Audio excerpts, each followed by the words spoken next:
श्री शिवाय नमस्तुभ्यम। हर हर महादेव। इस कथा में पूज्य प्रदीप मिश्रा जी ने बहुत अच्छी बातें बताई हैं। पूज्य प्रदीप मिश्रा जी ने बताया है कि हमें मंदिर में जाकर किस समय पर घंटी का नाद करना चाहिए और किस तरह से हमें अपने घर के मंदिर में दीपक में बाती लगानी चाहिए।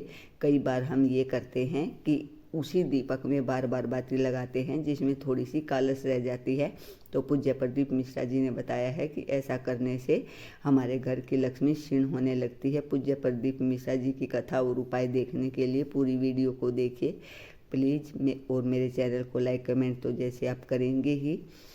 मेरा चैनल है धार्मिक वीडियो पूनम शर्मा। शंकर जी के मंदिर में जाकर ताली का नाद किया जाता है। ताली का नाद शिव मंदिर में क्यों बजाई जाती है, उसका कारण उस मंदिर में जितने बैठे होंगे, जो भजन कर रहा, तप कर रहा, साधना कर रहा, अभिषेक कर रहा, पूजन कर रहा, 3 बार ताली बजाने से उनका सारा का पुण्य हमारे खाते में 1 सेकंड में आ गया। और हमें लगता है हम शंकर को रिझा रहे हैं। शंकर को रिझाया, शिव ने तुरंत दे दिया।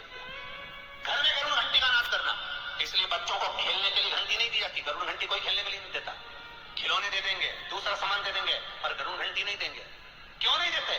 क्योंकि गरुड़ घंटी का जब नाद करा जाता है तो सबका पुण्य हमारे खाते में आ जाता है। कोई साधारण घंटी बजाना पूजन के समय पर, स्मरण के समय पर, भजन के, इसलिए घंटी भी हर कभी नहीं बजाई जाती, समय समय पर। और आपसे भी निवेदन है, मंदिर में भी जाओ ना तो घंटी का नाद करो तो बड़े प्रेम से करो। ऐसा नहीं कि तुम लेट बजाए जाओ बजाए जाओ बजाए जाओ। ऐसा ही नहीं कि लटकी है तो बजाए जाओ। क्या मतलब? तो घंटी को बजाने के लिए आएगी नहीं, उसका एक समय, उसका एक संबोधन, उसका एक आनंद। कई मंदिरों में मंदिर का पट बंद हो जाता है, दरवाजा बंद हो जाता है, तो भी लोग घंटी बजा देते हैं। दोष दोष भगवान अगर मंदिर में सो रहे हैं, लिखा हुआ है मंदिर के खुलने का समय इतनी बजे से इतनी बजे तक, मंदिर बंद है तो घंटी नहीं बजना चाहिए। जिस जगह पर ब्राह्मण विद्वान है, साधक हैं, संत हैं, साधु हैं, मंदिर अगर बंद होता है तो उसके साथ में घंटी के नीचे के भाग को रस्सी से ऊपर बांध दिया जाता है जिससे बजे ना। क्यों? कहते हैं अगर भगवान अगर विश्राम कर रहे हैं, सो रहे हैं, निद्रावश हैं या पट बंद है, उस समय पट बंद का समय है और घंटी का अगर नाद हो जाए तो कहते हैं 11 ब्राह्मण के भूखे रहने का दोष लग जाता है जीव को, मात्र घंटी बजा देने पर, अगर भगवान विश्राम कर रहे हैं।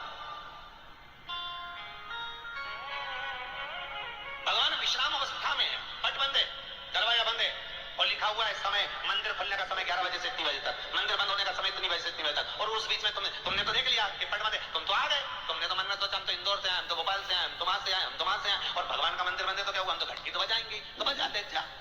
11 ब्राह्मण भूखे रहने का दोष तुम्हारे खाते में। कितना सुंदर कहा है। शंकर भगवान को बेलपत्र चढ़ी हुई वापिस चढ़ सकती है, पर किसी भी देवता पर कोई फूल पुष्प आपने चढ़ाया, कोई पुष्प आपने चढ़ाया, ठंड का समय है या बारिश का समय है, चढ़ाया, हो सकता है कि मुरझाया नहीं हो। होता है ना कभी कभी कि पुष्प मुरझाया नहीं हो या उसमें ताजगी हो, सुंदर दिख रहा हो, बहुत अच्छा हो, और वो पुष्प चढ़ा हुआ तुमने अगर एक बार उठा लिया, उतर गया, उतरने के बाद फूल कितना भी सुंदर हो, फूल कितना भी ताजा दिखे, और वो देवताओं को समर्पित नहीं हो सकता। भले उसमें सुंदरता है। ठंड के दिनों में कई फूल ऐसे भी रहते हैं, भगवान के सामने आपने एक बार चढ़ा दिया, चढ़ाने के बाद वो रखे रहते हैं तो ऐसा लगता है कि बिल्कुल ताजे से दिख रहा है। तो कई माताओं की आदत रहती है उन्हीं फूल से वापिस श्रृंगार कर देती है, या उन्हें पुष्प की रंगोली बनाकर भगवान के सामने डाल देती है, पर वो गलत है, वो गलत। जिस दिए में बाती लगी हुई है, बाती पूरी जल चुकी है, उसकी राख या उसका काला थोड़ा सा भाग दिए के अंदर रखा है और आपने दूसरी बाती रखकर उसको जला दिया, तो वो जलाया गया जो भाग है लक्ष्मी को क्षीण कर देता है। 15 दिन तक व्यापार ठीक नहीं चल सकता। एक बार प्रैक्टिकल करके देखो। दिए के अंदर अगर कोई बाती जल गई, जलने के बाद ठंडी हो गई, ठंडी होकर उसमें राख पड़ी हुई है, या उसके अंदर कोई काला सा आप गोल बत्ती लगाते तो काला का एक भाग काला काला सा जला हुआ उसके अंदर रह जाता है। कई लोगों की आदत रहती है कि अभी शाम का टाइम तो है, उसको कौन हटाए, उसी में अपन दूसरी बत्ती रख दो, जला दो, उसी में रखकर दूसरी बत्ती जला दो।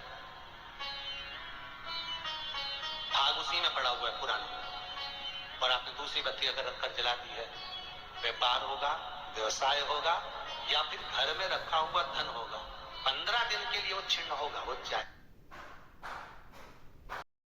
दिन तक चाहे कुछ भी कर, ठीक नहीं चल सकता व्यापार। तुम कितना भी कम लगा लो, कई लोग कहते भी होंगे कि हमारी दुकान तो 8 दिन तो अच्छी चलती, 8 दिन के बाद नए क्या हो जाता है, 15 दिन अच्छी चलती, 15 दिन के बाद नया जाने क्या हो जाता है। तो उसमें गलती ढूंढो कि हम गलती क्या कर रहे हैं। ये तो व्यापार तो अच्छा चल रहा है, ग्राहक भी आ रहे हैं, सब कुछ होता है।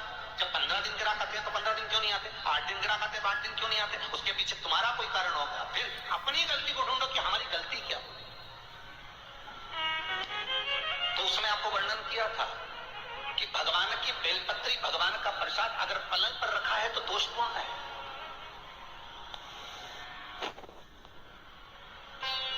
वो दोष कौन।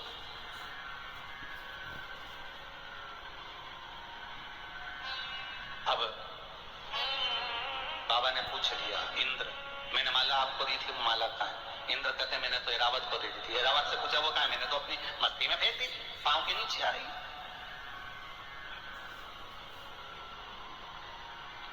मैं तुझे श्राप देता हूं इंद्र, तो तेरी सत्ता के विमुख होगा। जितना तुझे तेरी सत्ता से प्रेम है इंद्र, तुझे अपना सिंहासन प्रिय है, मैं तुझे श्राप देता हूं कि तेरा वो सिंहासन तेरा छूट जाएगा। माला का अंतर देखिए, जिस माला को आप लेकर बड़े खुश होते हो, वो माला अगर सही जगह नहीं जाती, जिस भगवान की बेलपत्री को लेकर आप खुश होते हो, वो बेलपत्री सही जगह नहीं जाती। जिस प्रसाद को लेकर आप खुश होते हो, वो प्रसाद अगर सही जगह नहीं जाता तो उसका फल क्या भोगना पड़ता है वो देखिएगा।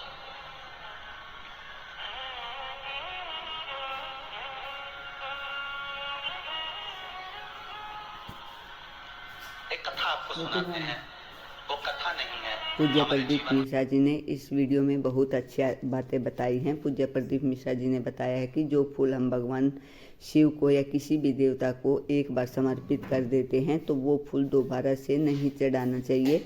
और पूज्य प्रदीप मिश्रा जी ने भी बताया है कि भगवान का प्रसाद अगर कहीं बेड पर या कहीं इधर उधर रखा है तो उसका भी पाप हमें लगता है। अगर कोई हमें प्रसाद दे तो हमें वो प्रसाद खुद ग्रहण करना चाहिए। अगर हम अपना प्रसाद किसी और को देते हैं तो उससे भी हमारे घर की लक्ष्मी रूठ जाती है। और पूज्य प्रदीप मिश्रा जी ने ये भी बताया कि हमें घंटे का नाद किस समय करना चाहिए और किस समय भगवान के मंदिर में जाना चाहिए। पूज्य प्रदीप मिश्रा जी के उपाय और वीडियो देखने के लिए मेरे चैनल को लाइक, कमेंट और शेयर जरूर करें। मेरा चैनल है धार्मिक वीडियो। हर हर महादेव, जय शिव शंकर, जय भोलेनाथ।